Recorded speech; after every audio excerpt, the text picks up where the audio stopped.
Baik, perkenalkan nama saya Wiwit Laraswati Lase dari Prodi Pendidikan Fisika Fakultas Keguruan dan Ilmu Pendidikan dari Universitas Kristen Indonesia.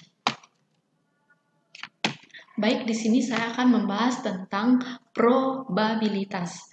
Nah, adapun pengertian dari probabilitas, teori dari probabilitas adalah cabang matematika yang berkaitan dengan probabilitas.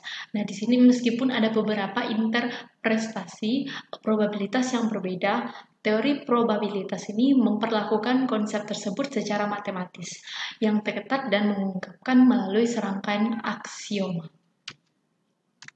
Adapun probabilitas sederhana, probabilitas adalah jumlah hasil yang diharapkan dari seluruh hasil yang mungkin terjadi. Adapun persamaannya, PE sama dengan E per N. Nah, E per N ini bisa juga disebut atau sama dengan itu E per S. Nah, di mana E itu lebih besar dari 0, tetapi lebih kecil dari 1. Nah, di sini ada pun keterangannya, keterangan dari persamaan tersebut. E itu adalah jumlah hasil yang diharapkan, kemudian N atau S itu jumlah seluruh hasil yang mungkin terjadi atau ruang sampelnya.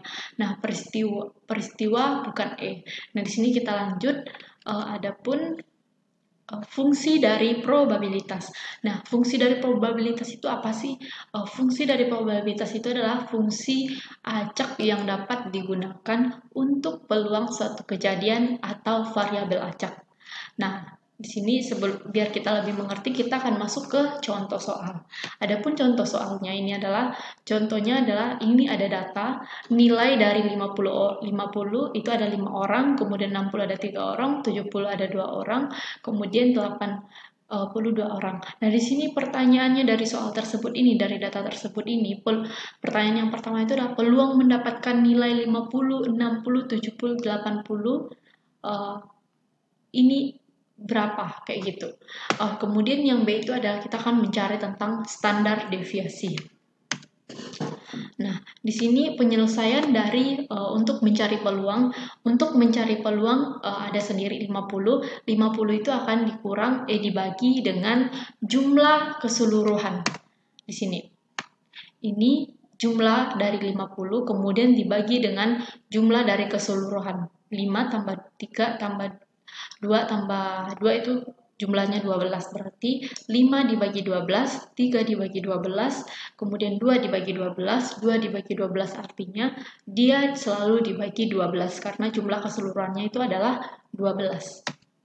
Nah, ini kita lihat lagi. Kita lihat bahwa di sini 50. 5 dibagi 12 tetap 5,12 karena tidak bisa diperkecil. Kemudian 60. Nah, 63 per 12. Kenapa 1/4? Kita sama-sama dibagi 3. 3 dibagi 3, 1. 12 dibagi 3, 4. Kemudian sampai seterusnya. Oke. Kemudian kita akan mencari standar deviasi. Nah, ini ada pun standar deviasi J. Mencari J sama dengan itu 50 dikali 5 artinya 50 nilai yang didapat kemudian jumlah siswa itu dikali. Kemudian ditambahkan dengan data yang seterusnya. Kemudian dibagi 12. Nah, 205 kali 5, 50 kali 5 itu hasilnya 250, kemudian 60 dikali 3 hasilnya 180 sampai seterusnya, kemudian kita bagi 12. Hasil dari penjumlahan seluruhnya itu adalah 730, kemudian dibagi dengan 12.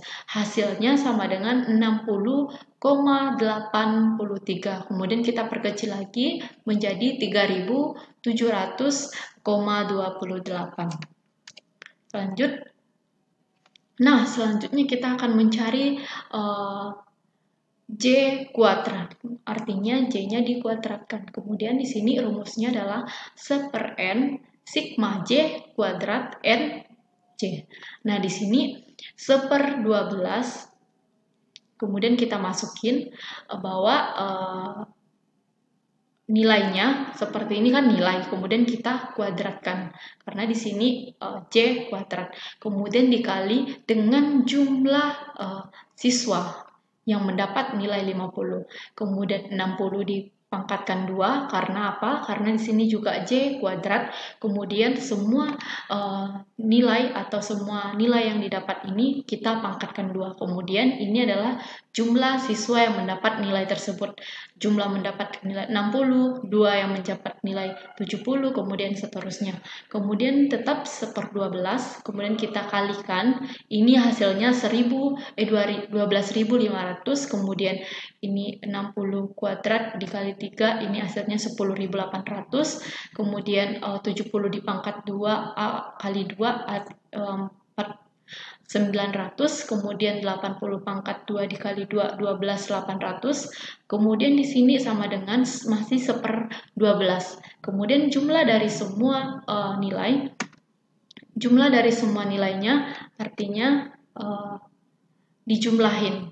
Semua dijumlahkan menjadi 45.900.